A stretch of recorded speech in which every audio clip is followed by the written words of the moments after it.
Now, you also bring up inflation, which is going to be a huge topic as the economy moves forward and rebounds out of recession. What can investors do to protect themselves from inflation? Well, I think to protect yourself from inflation, you should do what the Chinese are doing. Because the U.S., Bernanke and those boys are printing trillions of dollars and not telling us about it. I mean, I think it was Bloomberg that just sued the Fed for, you got to open up your books. They're printing all of this money. You should do what the Chinese are doing. The Chinese are buying commodities. They're buying copper, oil, gold, silver, land. They just did that huge Canadian tar sands deal up in Canada.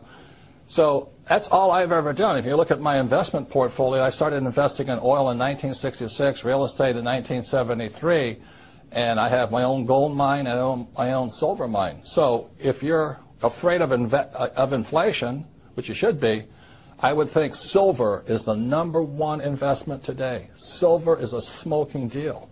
And silver at about $15, $16, $20 an ounce, average Joe can do it. You just cut out your Starbucks for a while and go buy some silver. You're in the game. Silver is one of the biggest things against inflation you'll ever see. Great investment. Are you personally buying silver? Absolutely. I mean, I've been buying it for years, so I just love silver. But I was buying it at $3 an ounce. Today it's about 15. The reason I like silver is this. #1, gold is hoarded. It's just stuffed away. It has no value to it. Silver is an industrial commodity. It means it's used in cell phones, cameras, computers. It's used everywhere.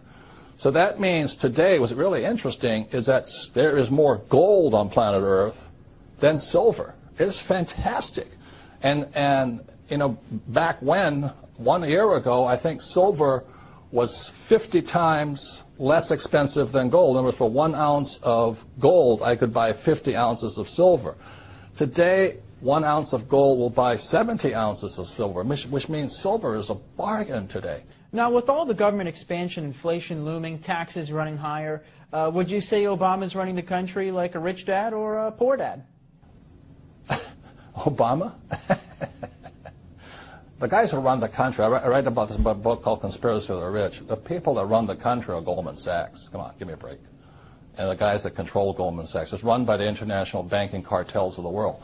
The Federal Reserve Bank is not a bank. It is owned by the richest European and some Saudi money in the world.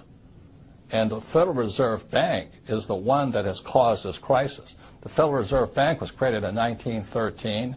In 1944, there was a Bretton Woods Agreement. 1971, Nixon took the world off the gold standard. And after that, the Federal Reserve Bank controlled the world. And they could flood the world with fiat money. I mean, currency, that's paper. That's all it is. And throughout history, any time a nation has gone to fiat currency, in other words, government-sponsored money, the money has absolutely gone to zero. It has no value. So that's why you see gold fluctuating right now and silver fluctuating right now, oil fluctuating right now. It's because the world, the smart money knows the U.S. dollar is trash. I don't think Obama can do anything because he doesn't control the world. Goldman Sachs does. Robert Kiyosaki, best-selling author, investor, motivational speaker, and inventor, author of the upcoming book, Conspiracy of the Rich. Robert, thank you so much for coming on the program today. Thank you. This has been an interesting experience. Thank you. Signing off, I'm Dan Mandrew for Newsmax TV Money.